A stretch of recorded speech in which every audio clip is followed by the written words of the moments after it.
the biggest challenge that you've pointed to are these sort of class distinctions and wealth distinctions that really remind one of a feudal age that are so not in keeping with any sort of future that I would like for me or anybody that I like or know. What are the other challenges that transhumanists obviously want to fix, correct, to create this better future?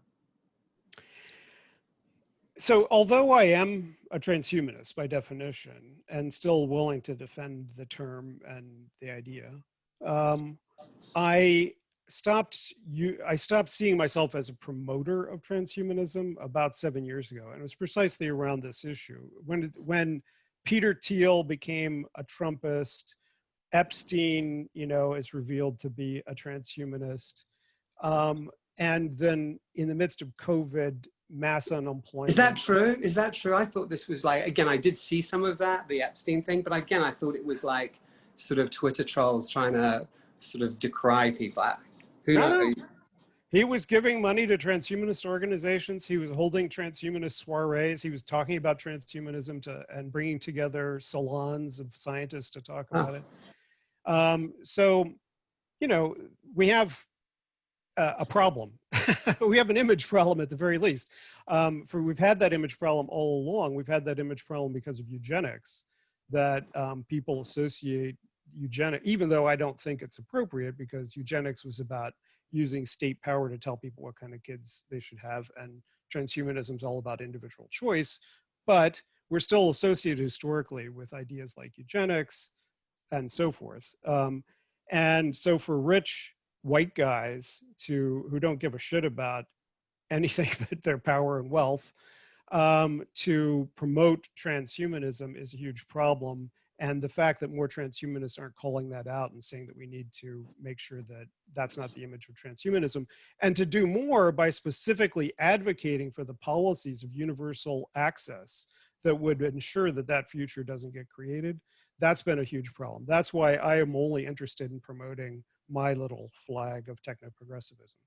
But just to get to your point, yes, I think it's clear that the trends of inequality have been increasing. If you read Thomas Piketty's work, he would argue, and I think it seems logical, that there's an inherent tendency in capitalism towards greater wealth inequality, that inherited wealth grows at a rate faster than wage wealth of working class.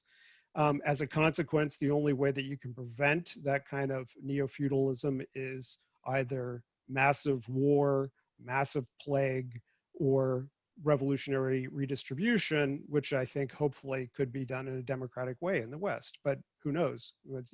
We're not doing very well right now in Portland, where the Nazis and the left are shooting each other. So I think,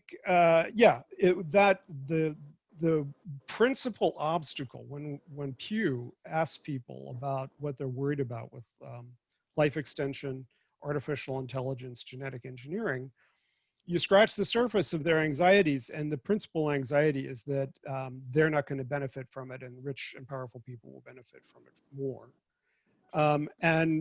But if you ask them, well, if it was available, would you take a pill that would extend your life for an extra 30 years? Of course they would take the pill.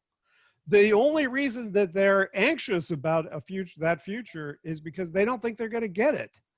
And so if we make universal access to enabling technologies through publicly financed means clear as a part of our agenda, I think we can address some of those anxieties. But that's not a part of most transhumanists' agenda. Which of these things do you think are closest to being solved? In terms of the things that are closest, the parts of the transhumanist agenda that is most popular is the life extension part of it. And as with many forms of what's called transcendentalized technological progress. So, there's no alternative medicine, there's just medicine and not medicine. In the same way, there's no transhumanist medicine. As soon as something becomes a real medicine, it's medicine. It's not a transhumanist technology anymore. So as soon as we actually prove that taking metformin every day lengthens your life, or CRISPR tweaking your mitochondria lengthens your life, that's just going to be a therapy.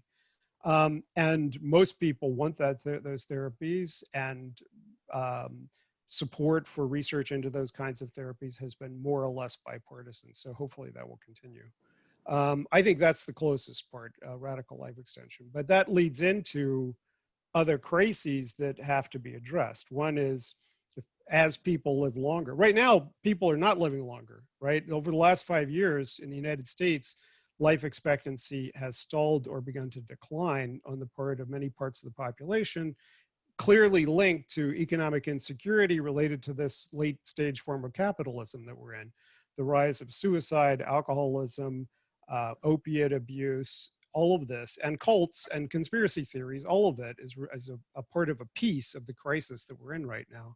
And it's blocking our progress towards extending life expectancy. Now, technology may be a techno fix in there at some point, but still, we have to make sure it's universally accessible, et cetera, et cetera. So anyway, that piece I think is relatively accessible.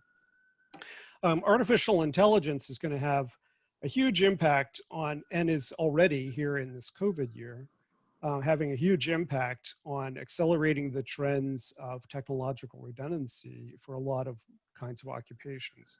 And this Andrew Yang tried to raise this issue to his credit in the presidential campaign, the need for universal basic income to transition away from depending on work for income. And I think that issue is pretty clear. And Spain is adopting a universal basic income. People around the world have had limited forms of universal basic income in reaction to COVID. I think it's going to be pretty clear in the coming decade or two, as the labor market becomes much more constrained because of technology, that we need these kinds of reforms. That's not necessarily part of the transhumanist agenda, but if you lose your job to a robot, it's definitely going to have an effect on the way that you think about the future and technology. And if we can make that transition as seamless and as comfortable as possible for people, we reduce these kind of counterproductive conspiracy theory Luddite reactions. I think on all fronts, transhumanism's moving forward. The principal problem is, who's it going to empower? Is it going to be safe?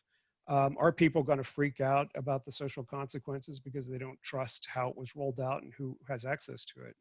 And that's why we need a clear social democratic agenda around all these things.